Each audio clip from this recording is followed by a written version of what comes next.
Take your mind into the wonderful world of physical, emotional, psychological, and spiritual wellness. Ladies and gentlemen, welcome to the Kennetic Hour. Conversations with you and guests.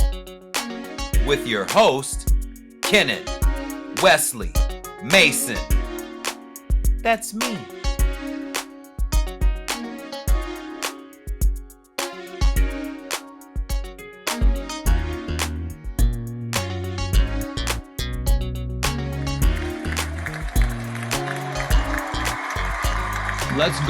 Let's switch gears for a minute. As we go into quarter number 4 of the conversation, I want to switch gears and talk about relationships. You forgot about quarter number 3. Yeah, well, quarter number 3 is about your college years and arena football. So, Yeah. And you did mention about the female fans, the groupies, and prior relationships that you've had during your time in college and arena football. Let's go a little personal now. Relationships. You were married for a couple of years and 14 months. And okay, 13 months to be exact. Or was it 13? 14 months. Okay. So 14 months. Nonetheless, no matter the longevity of time, the fact is that you had the experience of marriage, and you've also had the experience of divorce. Many athletes do have the struggle of balancing relationship and their respective career in sports. Did that have any effect on the marriage, or was there I guess my question is, did your career, or had you already finished your career before the marriage, and did it have any effect in the relationship? Because I know a lot of athletes do have that as a challenge, balancing the two. I'm gonna take a sip of this. Yeah, we about to go into the deep waters. I already, before AFU Team USA, and big ups to Manny Aguilera, my guy, and he got married too. But 2015, almost lost my life. I was coming home from work. I was rear-ended by a drunk driver. My Suburban flipped 4 times on the freeway. We hit a center divider on 63. 2015. Took me about a year to heal. Had 2 dislocated bones in my vertebrae. I was temporarily paralyzed down.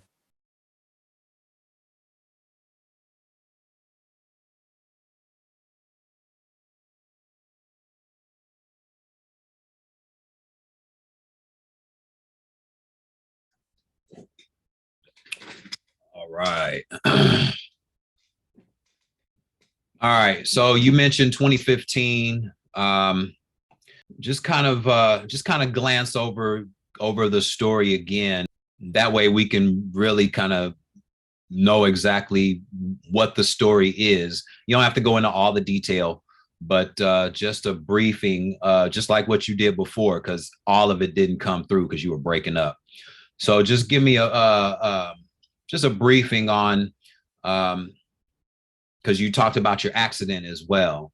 So you could start from there, and then just talk about my original question, being in a relationship or a marriage, and sometimes how it can be difficult for some athletes to balance marriage and their athletic career. I don't think that was totally the case in on your end. But just explain again from the accident on, and then how things kind of panned out without going into all the detail, but just a kind of a nutshell. 2015 almost died.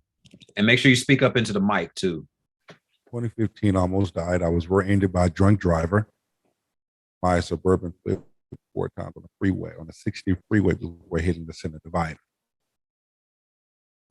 2 dislocated bones in my vertebrae, temporarily paralyzed from the waist down. Doctor told me, you know, you need to hang it up. You take one good hit to the head, neck area, you're done. Worst thing to do is to tell me what I can't do. I'm going to keep doing this thing until the dirt over. I'm going to go hard in the pain and go hard in the pain. It is what it is. You have to tell me nothing. That's the stubborn side.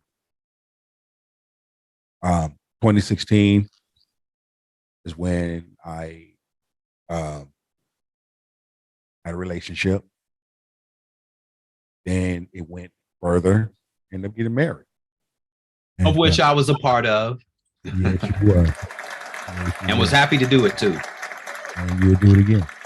Again, yes. And married life was good.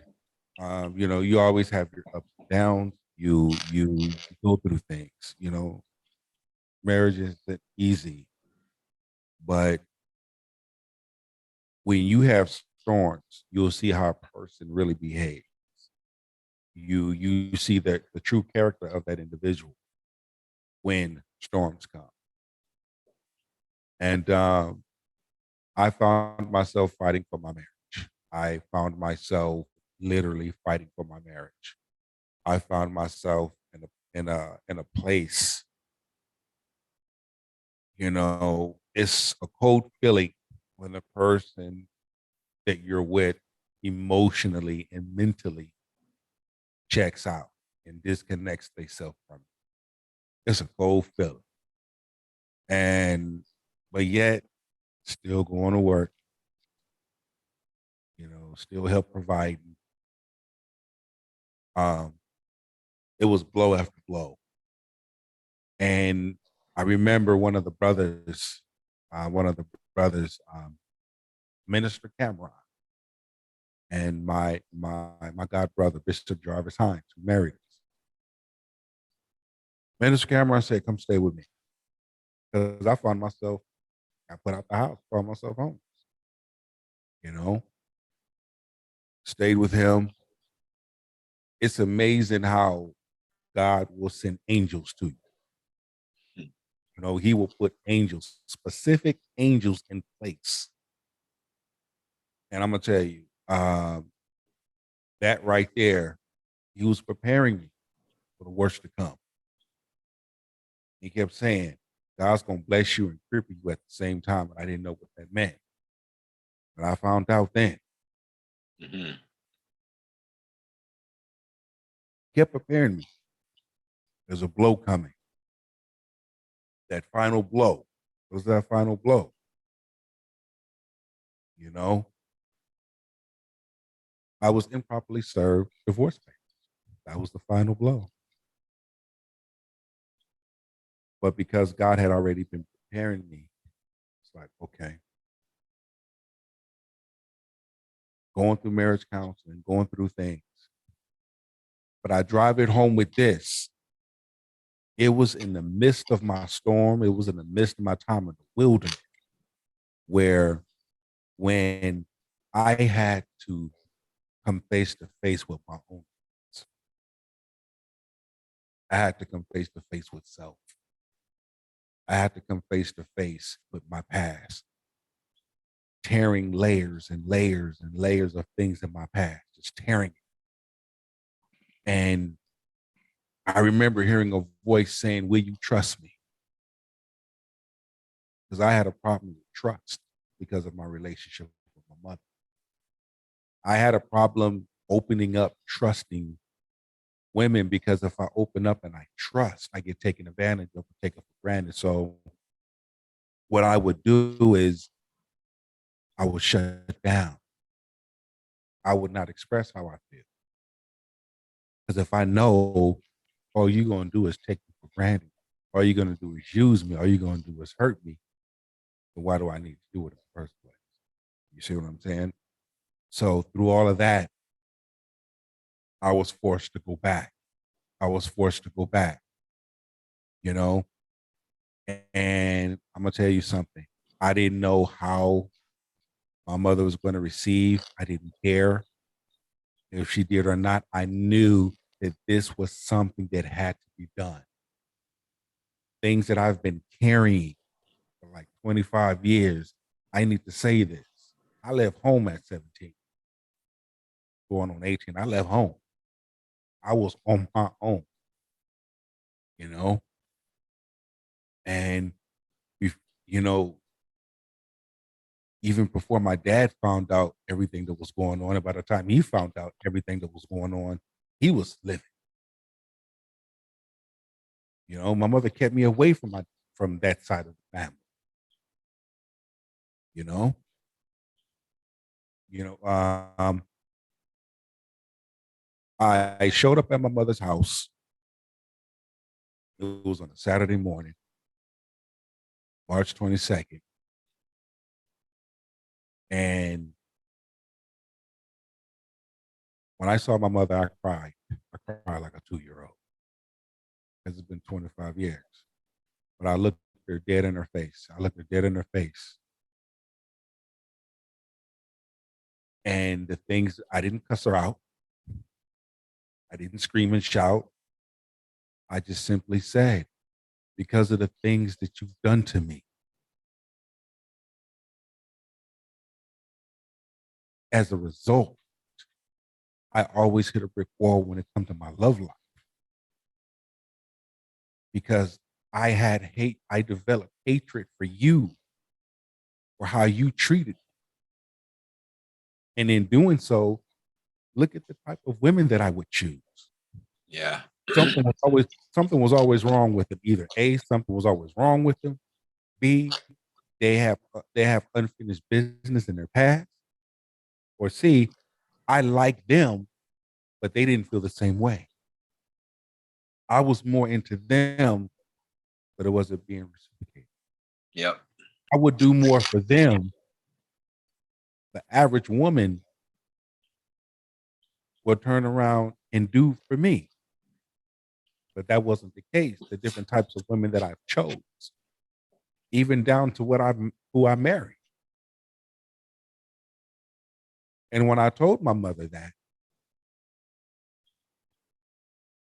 my mother said, "I'm sorry, son. I was never taught how to be a mother. Will you forgive me?" I said, "Mother, I forgive you. And I love you." And I'm gonna tell you something, the gates of heaven busted wide. Because that was the thing right there. That being able to make peace with someone that have wronged you. Being able to go back into your past and face that thing, you know, takes a lot. It takes a strong person to do that. And I'm gonna tell you something. It was the greatest feeling. And in my mind, we're on talking terms. We tell each other we love each other. I check up on her. I make sure she goes to her appointments, but we forget about it because it's been buried. We don't continue to bring it up. It's not the topic of every conversation. It's a process. You know, when a person says you're supposed to honor thy mother, thy father, no matter what, where's no matter what at the Bible? Ah, Honestly, right. Right. let's really set the record straight. And if you do have things in your past, you need to deal with that before you walk into your destiny. And something told me, you need to share your testimony with others. You need to share your testimony, especially with men. That was the thing that kept popping in my spirit. I know what it's like to be broken. I've been broken. I know what it's like to heal.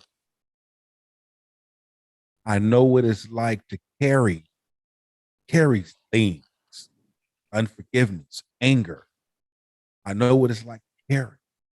I also know what it's like to forgive and release.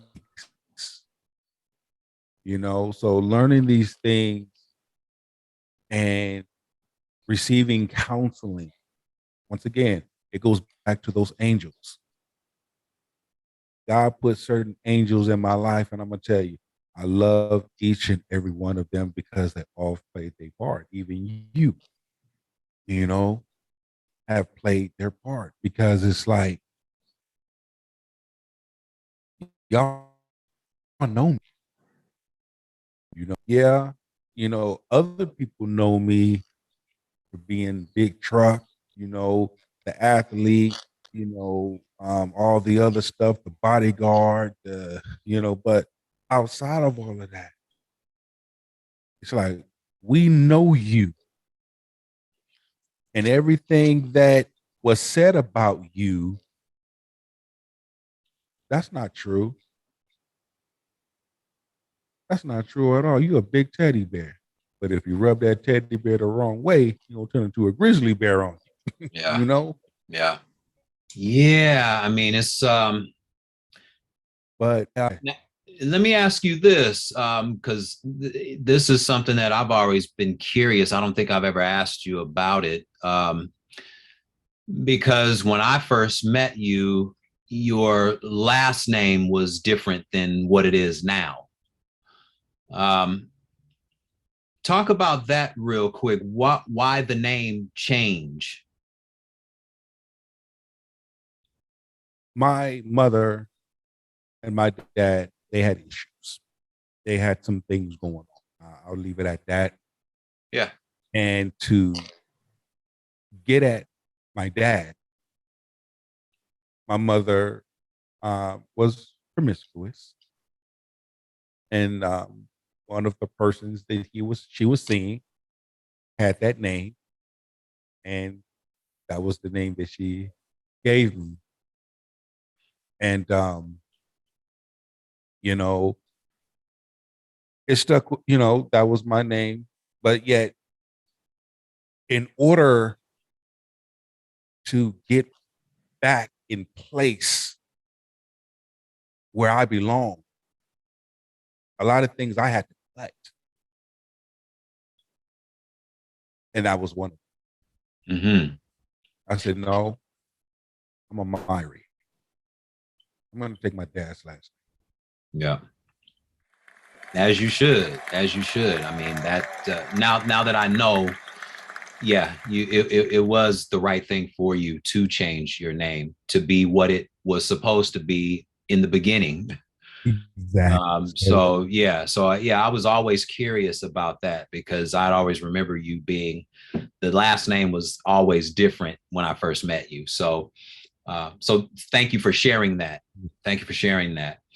Um, now you've been through, you've had the experience of marriage, you've had the experience of divorce, you've had the experience of a few relationships.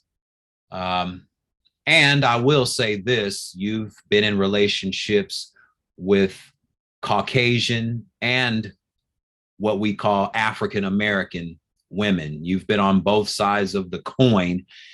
And like you said, the results were pretty much the same as far as the ending result.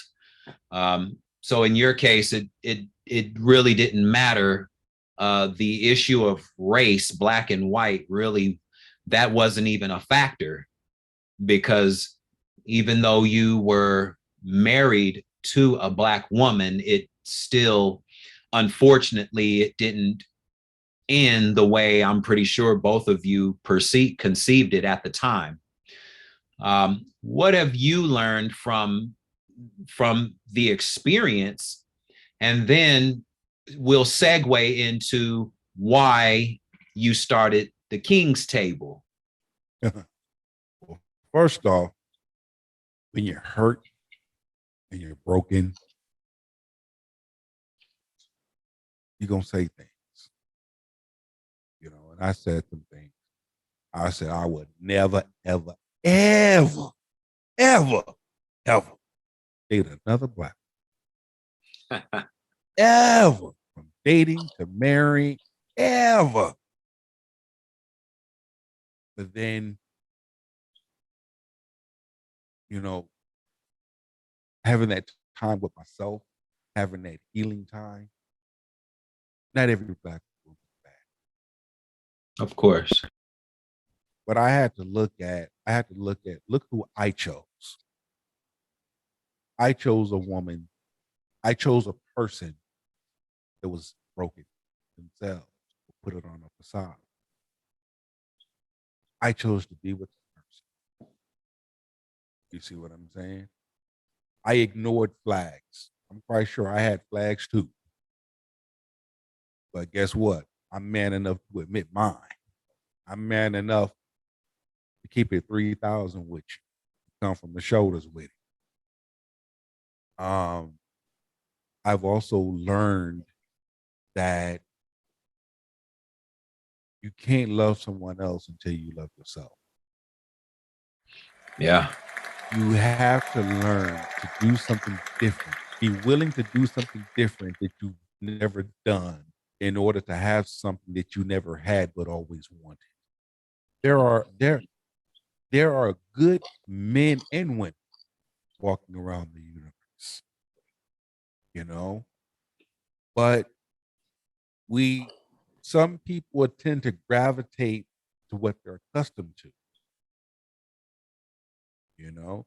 Some are accustomed to the Pookie and the Ray Rays, the Makitas and the Shaquitas, they are accustomed to that. But when a good man comes along or a good woman comes along, it's like, okay, this is different. This is not what I'm used to. So they would either self sabotage or throw something good away or pass it up or get put in the friend zone. Right. You know, so I've taken a lot of time to look at myself, and just because this person treated me that way, that don't mean everybody the same. I have to look at who I chose, and this is who I chose. I chose a broken person. I chose a person that was broken. I chose a person that had emotional and mental issues, you know, and I man up to that. But listen, all of this had to happen. Number one, I'm glad it happened because it put me in a better place, and I have a better perspective. It made me a better man. You know, Better man, and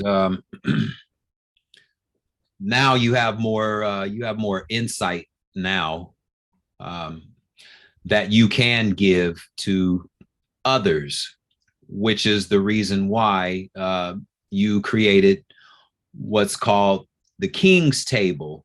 I mean, you mentioned about how you had your own um, life challenges to acknowledge and confront, and you were brave enough to confront yourself and brave enough to confront your past, meaning that you were wanting to kind of clean the slate and clear the slate between you and your mother. Because from what you've said, that's been a huge part of why the type of women that have come into your experience matched whatever you have been feeling for all those years. You're only going to attract who you are at that specific period of time. The old saying goes, hurt people hurt people. And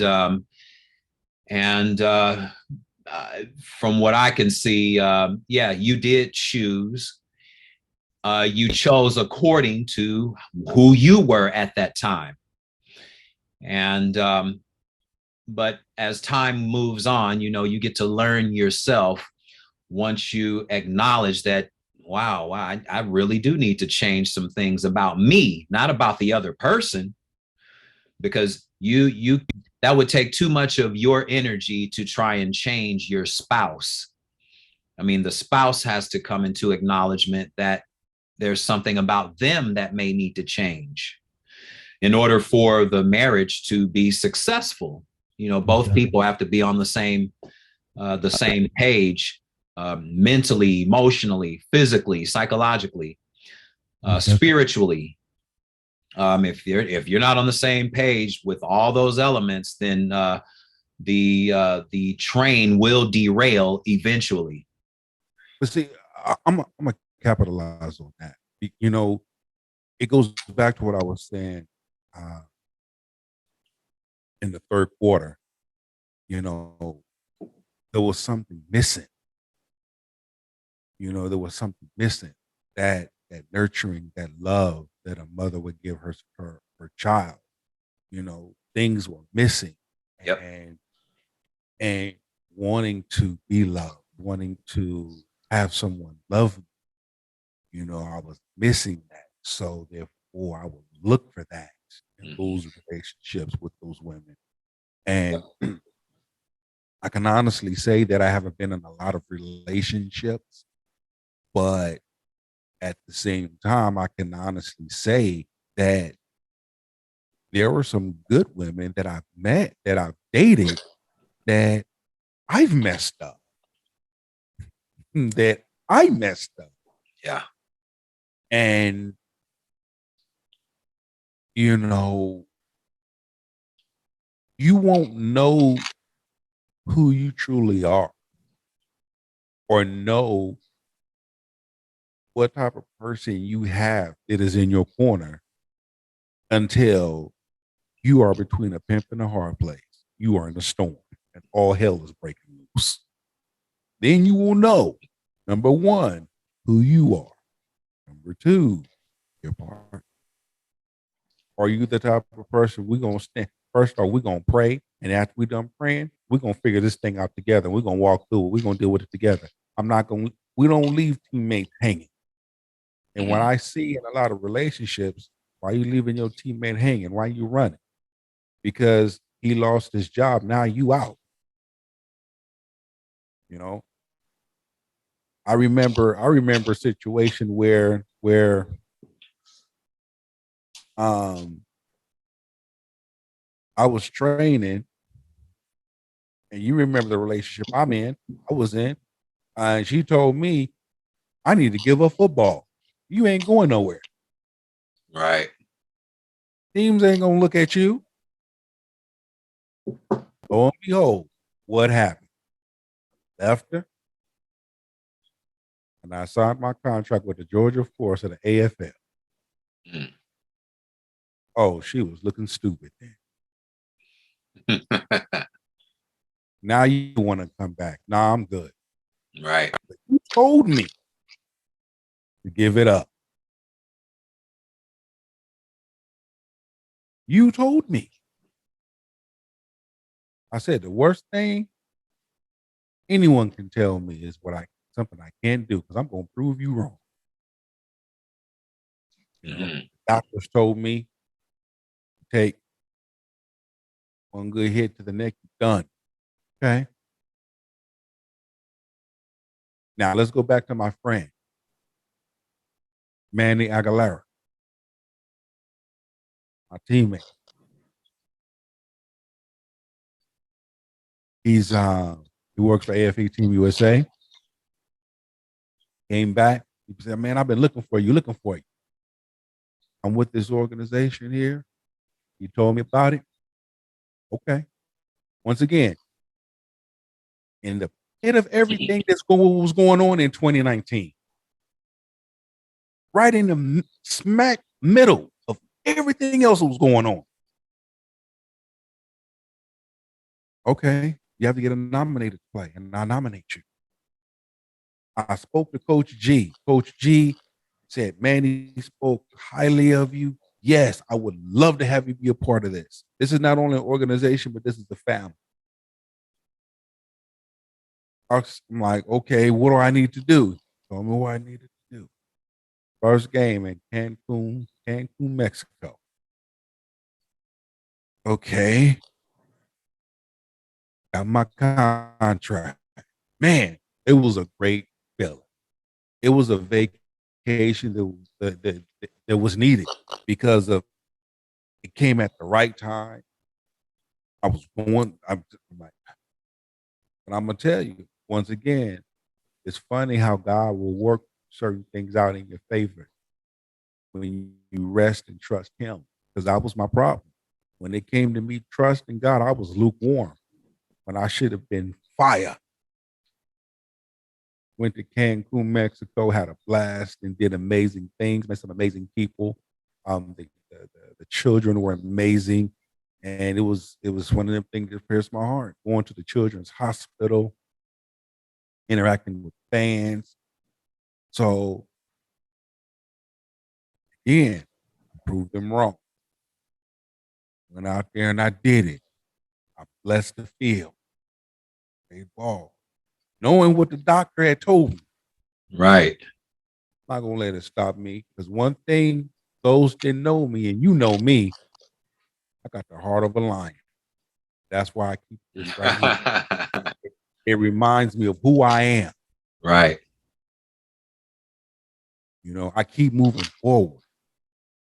I may have a few setbacks, but I don't stay back. Yeah. I continue to move. I continue to move. You know, and when we came up with the King's Table, it's like, man, I need to share my testimony. There's a lot of men. There's a lot of hurt, broken men. They need to hear this. And that's why I started King's Table, because men need to have a platform, have a place where they can go, where they can express themselves with no judgment. They can be who they are. They can share their testimony. It doesn't matter what color you are. We all men, aren't we? So let's get it. Let's spit fire. Because when you have a person on their purpose, it walks in their anointing, it's hard to stop that. And that was the thing. And it's slowly growing. And I believe and I know that my audience is going to continue to grow, grow, grow, grow. I'm going to reach a lot of men, share things, do live conversations, you know, and really bring back the masculine man, because the masculine man has lost his place. Or what some people would call the alpha male, um, as opposed to the beta male. Not saying that the beta male is out of place or weakling or anything like that. Both types of men have their place. But I do know that you have created a platform where men can come and they can be vulnerable too. Exactly. Because one thing, I mean, for example, on social media, you can find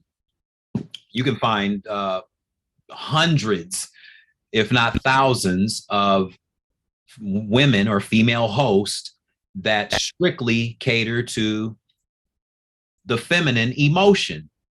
You know, I teach women how to do this, or I show women how to create their self-esteem, or I teach women how to do that, or be more powerful and walk in their truth, or whatever it is. But we see hundreds, if not thousands, of feminine or female hosts that cater to the feminine energy in society. Well, on the flip side of that coin, we have very few platforms that are catered to the male energy, or speaking strictly to men and how we can be better, um, as being the complement to the feminine, not opposing, not the opposite sex, but the complementary, Most because definitely. we as men are to complement the woman, not be opposing, but be complementary. And the more we can share our true innermost feelings about whatever our relationships are, and be totally honest, and have a free flowing dialogue, many, if not most men, will not have to bottle their emotions up for a lifetime, because they've been trained to be hard and you're not supposed to cry, and all these things that many men are taught from And also, from being young children, taught to not yeah. show any emotions. We're taught not to show any emotions. We're taught not to cry. We're taught to be hardcore and be tough and all these things. But vulnerability is never in the equation. And it's okay for men to be vulnerable or to have the feeling, so you can free yourself. Most definitely, most definitely, and also to add to that, being able to tell a woman what you need from her, and this is what's happening. This is what mainly what a lot of the issue is, challenge is. Men and women don't tell each other what they need from each other. You know, and when you tell a person when you need what you need from them, and with us men, we simple. Even a crackhead can figure this out. We simple. We're simple. What men bring to the table, here's the thing: love, peace, communication. Treat me like a king, I'll treat you like a queen. Teamwork. You ask a woman what she brings to the table. I don't want to hear nothing about your finances, about who you are, what you've done, what you got. If you cannot bring love and peace to the table, you got to listen. What do men want? Not men. What does the man that's sitting across from me want? There you go. That sounds more better. Just like, what does the woman that's sitting across from me want that I'm exclusively dating and that she's exclusively dating? I mean, I talk to so many people. Yeah, I keep it 100. F that. Da da da da da. Yeah, you outspoken when it comes to putting somebody else on blast, or saying, putting somebody else on blast. But when it comes to having a direct conversation about what you want, what you need from that person, being vulnerable or open up, boy, you act like a church mouse. But a few minutes ago, you said you keep it 100. You keep it real. I don't give a fuck. I don't do this. What happened to all that? Mm-hmm. There's nothing wrong with being vulnerable. There's nothing wrong with saying, babe, this is what I need from Right. This is what I need. The you. need versus the want. We can want Men a are lot of stuff, very, but can you give me what I need? and it's very simple. That's the thing. It's not, it's not, it's not, it's not rocket science. It's not hard at all. You know, it's like, I'm not interested in your education, how much money you make. I'm not interested on, I am the table. Hmm. No, I'm more interested in, and we pray together. If we in a situation, will you stay or will you run? Can you bring me peace? Can you bring me love? Do you know how to love? Are you ready to love? So that we can love each other in ways that we have yet to be loved. Can you communicate with me? Can we sit down at the table and have a discussion and not get in our feelings and our emotions and come up with a game plan? Relationships don't take a lot of nurturing. Most people make it so difficult. Yeah. Yeah. Like, why would you make something simple difficult? Because if you know you have another, and that's the thing there. Learn your mate, study your mate. And once again, these are things that I've learned along the way so that I share these with men. I welcome women too. Because the only way a woman would have a full understanding or a full comprehension is if she listened to a full grown man speak. Plus, you've had the experience too. Yeah.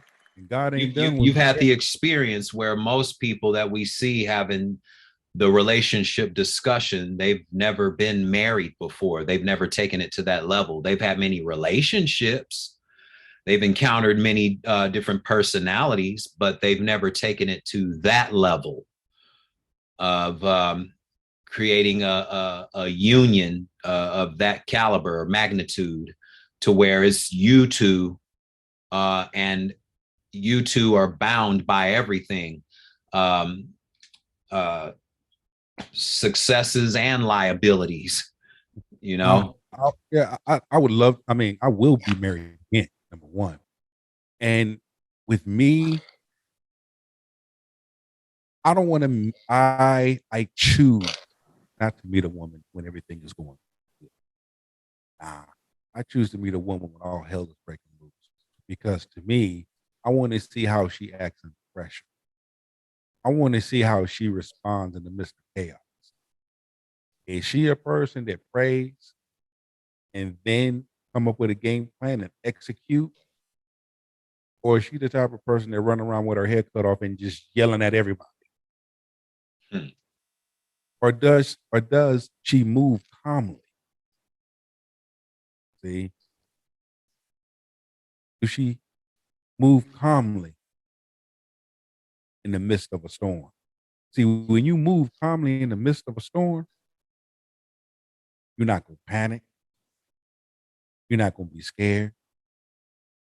You're not gonna freak out and stress. You're not gonna do any of that.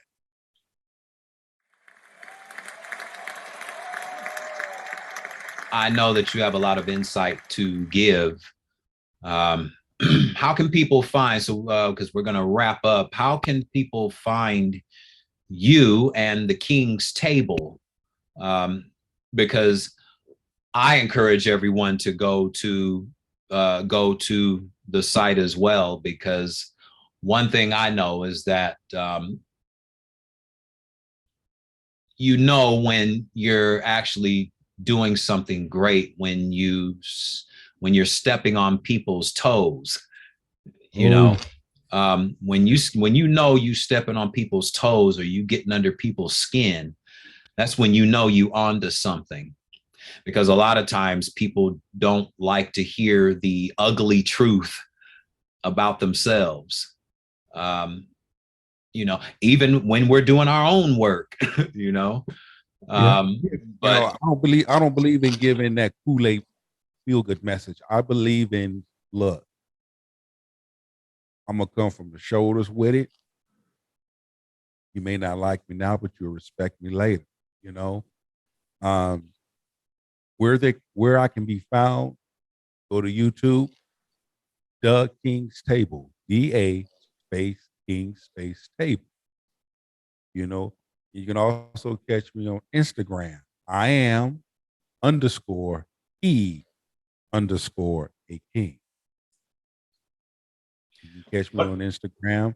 And yeah, I love to hear, I love to hear from men. You know, I love to hear from people. And if you want to email me, you can email me at trucknation at myyahoo.com. Yeah, make sure you go to all the platforms, especially YouTube, The King's Table. There's some great shows there. Some great what do you call them? You had a phrase for them. Oh gosh, see, it's on the tip of my tongue now. Response videos or reaction videos. Reaction videos. Check him out, because again, when you have something different to bring to the table, a different perspective or a different position, you'll always learn something new. If not learn something about that person, but you may even learn something new about yourself by way of listening to what's being said in these videos. There's plenty of them on there, so definitely go check it out. The King's Table is on YouTube, and his Instagram page as well. Yeah. Check him out. Big Truck. I want to thank you for being a guest on the Kennetic Hour. I know we've gone over the hour, but it's okay, because when the information is great, it needs to be given, and great information is never to be rushed. So I thank you once again. Especially when you sit back and you let your soul speak. Absolutely. Yeah. When you let your soul speak, you're literally freeing yourself. So I want to thank you for allowing yourself to express what you needed to here on this platform. Once again, check out The King's Table on YouTube. My guest is Big Truck on the Kennetic Hour. I want to thank everyone for tuning in. Your patronage is always appreciated. Your viewership is always appreciated. I'll be back again for another episode of the Kennetic Hour. Until then, until next time, I'll see you. Thank you. Shalom.